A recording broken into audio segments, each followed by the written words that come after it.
오늘 우리에게 주신 하나님의 말씀은 고린도전서 11장 27절로부터 34절까지 말씀입니다. 그러므로 누구든지 주의 떡이나 잔을 합당하지 않게 먹고 마시는 자는 주의 몸과 피에 대하여 죄를 짓는 것이니라. 사람이 자기를 살피고 그 후에야 이 떡을 먹고 이 잔을 마실지니 주의 몸을 분별하지 못하고 먹고 마시는 자는 자기의 죄를 먹고 마시는 것이니라. 그러므로 너희 중에 약한 자와 병든 자가 많고 잠자는 자도 적지 아니하니 우리가 우리를 살폈으면 판단을 받지 아니하려니와 우리가 판단을 받는 것은 주께 징계를 받는 것이니 이는 우리로 세상과 함께 정죄함을 받지 않게 하려 하심이라. 그런즉 내 형제들아 먹으러 모일 때에 서로 기다리라. 만일 누구든지 시장하거든 집에서 먹을지니 이는 너희의 모임이 판단받는 모임이 되지 않게 하려 함이라. 그 밖의 일들은 내가 언제든지 갈 때에 바로 잡으리라. 아멘. 우리가 신앙생활을 하면서 가장 엄숙하고도 감격스러운 순간 중 한순간이 바로 성찬식에 참여할 때입니다. 성찬식은 우리를 위해 십자가에서 찢기신 예수 그리스도의 살과 흘리신 피를 기념하며 주님과 우리가 영적으로 하나됨을 고백하는 가장 신성한 은혜의 통로이죠.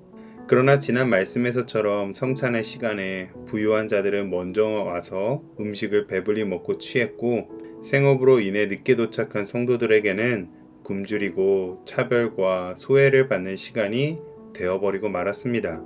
바울은 어제 본문을 통해 이 문제의 심각성을 드러냈다면 오늘 본문에서는 성찬에 참여하는 자들이 가져야 할 마땅한 태도와 책임이 무엇인지 분명하게 합니다. 오늘 말씀을 통하여 성찬에 담긴 참된 은혜를 회복하고 주님의 몸된 교회를 온전히 세워가는 책임 있는 성도로 결단하는 이 시간이 되시기를 주님의 이름으로 축복합니다. 첫째로 본문은 성찬에 임하는 자들이 자신을 돌아보는 태도를 가져야 한다라고 합니다. 27절 누구든지 주의 떡이나 잔을 합당하지 않게 먹고 마시는 자는 주의 몸과 피에 대하여 죄를 짓는 것이니라. 여기서 합당하지 않게 먹고 마신다라는 것은 원어를 살펴보면 그 의미를 더 깊이 알 수 있습니다. 합당하지 않게로 번역된 아나악시오스는 무가치한 태도라는 뜻으로 본래 저울질과 관련이 있는 표현으로 저울이 한쪽으로 치우쳐 버린 것을 표현합니다. 즉 그리스도의 대속의 은혜를 상징하는 성찬은 매우 무거우나 그 성찬에 참여하는 예배자의 마음이 너무 가벼워 한쪽으로 치우쳐 버린 것을 뜻하는 것이죠. 이는 앞서 성찬의 식탁을 배를 채우고 취하는 시간으로 전락시킨 고린도 성도들의 모습과 맞닿아 있는 것입니다. 만약 우리도 마음속에 미움과 시기, 분열과 교만을 가득 품은 채 성찬에 참여하고 있다면 그것이 바로 가벼운 마음으로 합당치 않게 성찬에 참여하는 것입니다. 이에 바울은 28절에서 해결책을 제시합니다.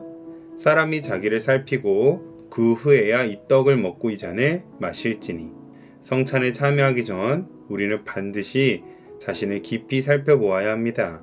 하나님 앞에서 숨겨둔 죄가 없는지, 형제 자매와의 관계 속에서 맺힌 앙금이나 깨어진 평화가 없는지 스스로 돌아보는 철저한 자기 성찰과 회개가 선행되어야 합니다. 만약 주의 몸을 분별하지 못하고 가볍게 먹고 마신다면 그것은 도리어 자기의 죄를 먹고 마시는 심판의 도구가 될 것입니다. 이를 두고 30절에 바울은 합당하지 않은 성찬의 참여로 인하여 고린도 교회 안에서도 약한 자와 병든 자가 많고 죽은 자가 적지 않다라고 무서운 경고를 합니다. 이는 앞서 가벼운 마음으로 성찬을 대하던 성도들에게 성찬은 단순한 식사가 아니라 우리의 영과 몸을 죽이고 살릴 수도 있는 것임을 알리는 말씀입니다. 그리고 32절 말씀처럼 성찬을 통해 하나님께서는 우리가 세상과 함께 정죄함을 받지 않도록 징계하시고 사랑으로 바로잡아 주시는 사랑의 은혜의 손길로 사용하십니다. 그러므로 우리 모두 성찬을 행할 때마다 예수 그리스도의 몸과 피 앞에서 두렵고 떨림으로 스스로를 돌아보고 거룩을 회복시켜야 합니다. 둘째로 바울은 이제는 성찬 예식이 은혜롭게 진행될 수 있도록 구체적인 실천 지침을 제시합니다. 33절 그런즉 내 형제들아 먹으러 모일 때 서로 기다리라. 바울이 제시한 해결책은 너무나도 단순하면서도 강력합니다. 바로 서로 기다리는 것이죠.